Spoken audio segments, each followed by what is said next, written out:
마켓 이슈 꼽아보겠습니다. 하나금융투자 삼성동 금융센터 윤여민 FA 팀장입니다. 안녕하세요. 네, 안녕하십니까.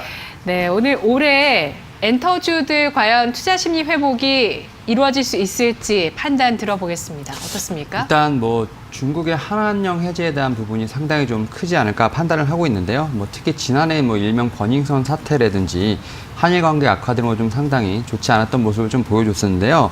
사실 이제 최근에 시진핑 중국 국가 주석의 어떤 방안이라든지 어떤 여러 가지 중국과 관련된 부분에서 좀 어떻게 보면 좋은 소식이 들리면서 사실 기대 심리가 살아나고 있다 이렇게 말씀드릴 수 있겠는데요. 특히 지난 4분기까지 실적이 좋지 않았습니다만 어떻게 보면 중국 공유한 시장이 좀 열리게 되면서 어떻게 보면 매출이 급성장할 것으로 판단을 하고 있습니다.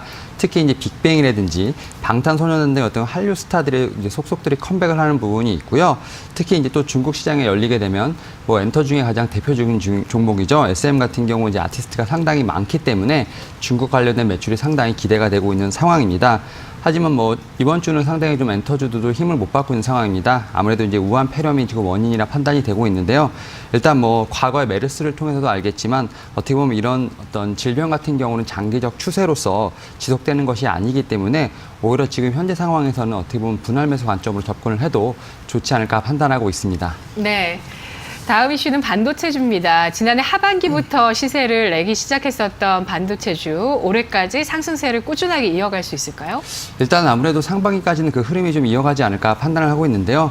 일단 미국과 중국의 무역 분쟁이 1단계 공식 서명이 일어나면서 일단 단기적인 시세를 줬다고 판단이 되고 있고요. 사실 이러한 분위기가 아무래도 좀 상반기까지 갈 것으로 판단하고 있는데 일단 5G라든지 AI에 관련된 수요가 이제 막 시작됐다 이렇게 말씀드릴 수 있겠습니다. 그리고 이제 반도체 수출 데이터를 좀 보다 하더라도 지금 1월에 잠정치가 처음으로 플러스가 이제 된 상황입니다. 지난 13개월 동안 계속 마이너스가 되다가 올 1월에 어떻게 보면 이제 플러스가 된 부분이 있기 때문에 이런 부분에서 봤을 때도 상당히 좀 좋은 어떤 수치를 보여주고 있는 상황입니다. 특히 이제 하반기 같은 경우는 그래도 삼성전자의 어떤 증설에 관련돼서 좀 어느 정도 호불호 갈릴 수 있겠지만 그럼에도 불구하고 어쨌든 상반기까지는 이런 부분이 꾸준히 유지될 수 있다 판단되고 있고요. 특히 국민연금 같은 경우 지난 하반기부터 지금 소부장 관련돼서 좀 주식을 대거 매입한 부분이 있기 때문에 이러한 여러 가지 증거 상황을 봤을 때 상반기까지는 어떤 좋은 흐름을 이어가지 않을까 판단하고 있습니다. 네, 탑픽 종목 있으시다면 남겨주시겠어요? 일단 한 두 가지 정도가 좀 눈에 띄는데요. 일단 반도체 포토레지스트에서 좀 동진 세미캠 정도가 좀 눈에 보이고 있고요.